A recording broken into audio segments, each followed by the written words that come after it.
court has recorded the statement of the private party that the new boat will not be brought into the Mandovi river without permission of the court until the next date. That's number one. And second, the statement of the state government has been recorded that the transfer of license from the amendment or whatever it is from the old vessel to the new vessel, if any decision is taken for that, that will first be placed before the High Court. But that is what has happened. When the matter is kept? It's been kept on the 6th of July now.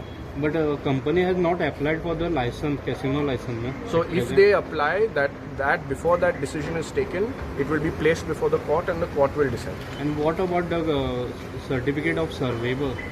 If the final certificate, the statement has been made that it has not come. So at the moment it is not there. And where is the boat right now? The boat will be berthed in Marmagua.